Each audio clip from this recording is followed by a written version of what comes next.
Assalamualaikum warahmatullahi wabarakatuh. Perkenalkan, nama saya Asyir Rafli. Saya di sini akan menjelaskan apa bedanya Mahkamah Agung dan Mahkamah Konstitusi. Baik, di sini yang di atas itu yang pertama ada kekuasaan kehakiman atau disebut yudikatif. Apa sih kekuasaan kehakiman ini? Kekuasaan ini berfungsi untuk menegakkan hukum dan keadilan berdasarkan Pancasila dan Undang-Undang 1945.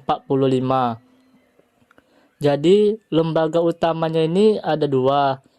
Yang pertama ada Mahkamah Agung dan Mahkamah Konstitusi. Mahkamah Agung ini ada 4 cabang. Baik, sebelum kita membahas 4 cabang tersebut, kalian tahu nggak Mahkamah Agung itu apa? Mahkamah Agung itu merupakan lembaga tertinggi yang membawahi seluruh badan peradilan di bawahnya.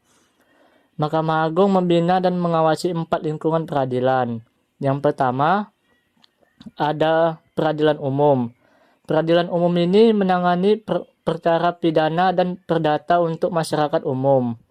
Contohnya itu seperti pencurian, perdata sengketa tanah, dan lain-lain. Yang kedua, ada peradilan agama, yaitu menangani perkara bagi umat Islam. Contoh kasusnya itu seperti penceraian, zakat, waris, dan wakaf. Yang di sebelahnya itu yang ketiga ada peradilan tata usaha negara atau disingkat TUN, yang disebut menangani sengketa antara warga dan negara, yaitu menangani sengketa antara warga dengan pejabat pemerintah terkait keputusan administrasi negara. Contoh kasusnya ini seperti sengketa izin usaha atau keputusan pejabat publik. Yang keempat ada peradilan militer. Peradilan militer ini menangani perkara pidana yang dilakukan oleh anggota TNI. Nah, yang kedua kita akan masuk pembahasan Mahkamah Konstitusi atau disebut MK. Kalian tahu nggak sih Mahkamah Konstitusi itu apa? Jadi saya akan menjelaskan lembaga ini berdiri setelah amandemen Undang-Undang 1945. MK berfungsi menjaga agar konstitusi tetap ditegakkan. Kewenangan Mahkamah Konstitusi yaitu ada 4.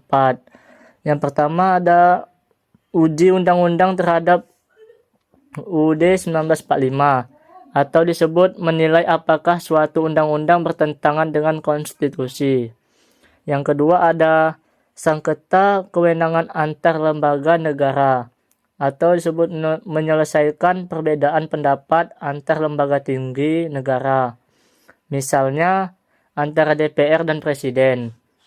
Yang ketiga, pembubaran partai politik, yaitu berwenang memutuskan apakah suatu partai politik perlu dibubarkan atau tidak.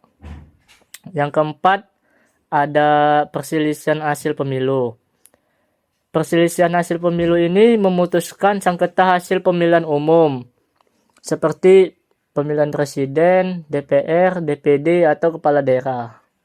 Nah, jadi begitulah hasil penjelasan saya.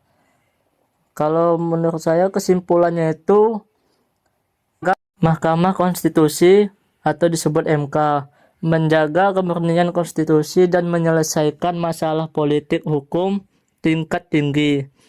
Jadi keduanya ini bersama-sama memastikan keadilan dan supremasi hukum ditegakkan di Indonesia. Jadi mungkin itu saja yang saya sampaikan. Assalamualaikum warahmatullahi wabarakatuh. Semoga bermanfaat untuk kalian semua.